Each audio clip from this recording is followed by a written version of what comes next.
Now, we all know Chicago has a problem, but it seemed like Mayor Brandon Johnson don't feel that way, nor the governor. Just the past weekend, 47 people shot, 7 people killed, right? So listen to some of the Chicago residents there.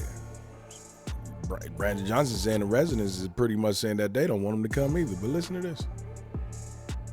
Mayor Johnson, Governor Pritzker, they're failing the people of Chicago, and their lives are not safe and secure. Violent crime is out of control across the city and the state. Again, 8 people dead. They should be alive. 58 people shot. They shouldn't be in a hospital. These were preventable. But instead, 8 funerals are now being planned while dozens more are dealing with gunshot wounds. And still, the state's liberal politicians are so blinded by rage for President Trump, they're refusing to keep their own residents safe. Our very own Nicole Parker was in Chicago today, speaking to the people in that city. Let's see what they had to say. That's what matters the most. What do you think about President Trump? He's offered to provide assistance to help make Chicago safe, to bring in potential National Guard, potential, federal law enforcement officers and agencies to give help to Chicago. How do you feel about getting help to make your city safe? Help is needed. How do you feel? Do you think that protecting and making Chicago safe, should that be a political issue? Why they cut that man off so fast like that, bro? Just help is needed. Bam, to the next one. I think Chicago can take all the help we need. So if it turns into a political issue, then tomato, tomato. If it works for the environment, for the safety of the people, then I'm with it. Yeah. National Guard coming here is not going to stop anything. I think it's a good idea. Because, look, we need more. I mean, what's wrong with more help? Right. Let me explain something. When you step outside your apartment or your house, you're in a war zone. You don't have to be in Iraq and Afghanistan. And if you think I'm lying, let's check out the news every day. Nigga, what is you talking about? Because you see the military out there, you don't got to step out there like it's Afghanistan. Nigga, you living in Afghanistan right now. Chicago is a war zone. What are you talking about? That's why I would have took the camera off his ass. Only going to Chicago and every state that is a Democratic state. Tell me why. But you think that President Trump could step in and help? Yeah, I'm thinking, yeah. I mean, I don't see no harm in that. Nicole Parker's with us now. All right, so you spoke to the people in Chicago. I find it hard to believe that you can predict on any given weekend how many people will be shot. You can predict on any given weekend how many people will be shot and killed. I'm surprised it's not a 100% issue, to be honest. What were they telling you today? Hey, when the white folks get involved, you niggas, hey, y'all getting in trouble now, nigga. So don't get to getting scared now. Y'all been down there stealing ATM machines and shit. Y'all in trouble, nigga. Well, I was in the south side of Chicago, and I can tell you that the vast majority of them, initially it was automatic. Hey, you know what? I just don't think that this should be a political issue. I don't want President Trump coming in here. But then when we got into actually what that would look like for their city, the one commonality across every person that I spoke to, Sean, they admit that crime is completely out of control, and they are sick and tired of the crisis in their city, and they want to be able to walk around and be free and not be concerned about getting shot and getting killed and just the devastation that it's causing over and over. And also they admit that their mayor and their governor have failed them. They are not satisfied with what is happening. They do not believe that they will create the solutions necessary. And so in further discussions, almost every single person came around and said, you know what, you're right. This really isn't about politics. And if Trump can help us, let's allow them to come in. We need all the help that we can get because we are not in a good spot right now.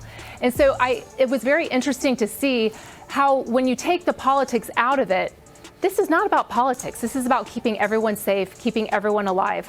And there was one particular resident that I spoke to, Sean, he spoke about how he actually had to protect children himself from live gunfire, and she need to show that you talking. See, that's what I be saying about America. Sometimes we play the circus as the clowns, like they just talk. Show those clips so people can really see, man, that this man, dude, they gotta protect children at the park playing baseball, bro. I seen a video with kids running. Yeah, he need to come in there and clean the house up a little bit. From flying bullets, and this is what he said. Oh, she got it. Being that we're over here, right, in the hood, right? You see all these people walking through here, right? I've been here when actual bullets get to shooting, right? There's a bullet that went right in there, a bullet over there, and I had to grab a kid and hold him down, right? And just to cover him to make sure that he wasn't, hit by the bullets. So it's not about who's right or who's wrong, but it is about saving, these youth at this point. And that's exactly what it's about, Sean. I mean, I was walking through these neighborhoods and seeing these young children. I mean, they are victims of crime. No one deserves this. Harriet Tubman rolling over in her grave right now because of you niggas. They did all this to get us freedom. And this is what y'all choose to do with it. Y'all choose to do with it with your free will, too. I don't understand. Y'all ain't tired of this shit, man. Let alone young children who have no defense. And this man is literally having to protect them with his own body because you know what? They're not doing the job that they should be doing. The politicians are not doing the job. They're not allowing law enforcement. They need help. And at the end of this day, I felt better knowing Chicago knows that they need help. They will do whatever they need to do to take the assistance from President Trump. There were a few outliers there, but again, they just want to be safe. Look at what happened to our friend and colleague, Gianna Caldwell's brother, and he was killed. With your background in law enforcement, it seems to me to be common sense. And that is you put more boots on the ground, you have more law enforcement, you have a greater presence. Rudy Giuliani was able to change New York City in a dramatic way. And he did it with stop and frisk. He did it with a police presence. He increased the force numbers to over 40,000. They're down about 10,000 from that number today. The more people more on the job, the more likely people are safe and secure. It's common sense. It's simple math to me. Your last word. You're exactly right. I agree. You infiltrate that city. You put law enforcement in there, all hands on deck. And again, I was a resident of New York City. I saw what Giuliani did. I felt safe walking around at, 2 o'clock in the morning in Times Square. You could not do that in New York. You could definitely not do anything of the sort in Chicago. But again, more law enforcement, common sense. Take all the help that you can get. If they were doing a good job, they wouldn't have this problem. But I really think it's their pride and their ego and their just disdain for Trump that they cannot accept assistance. When in reality, that's what the citizens and community want, and that's what they need. They want to live their lives freely. And that's just what it is, man. Their hate for Trump. That's all Brandon Johnson is thinking about. He ain't thinking about these citizens who running from bullets, kids getting hit, mothers crying, children. Man, he don't care. It's MalReactTV. I'm going to see you on the next one. Hope to see you on the next one. Peace.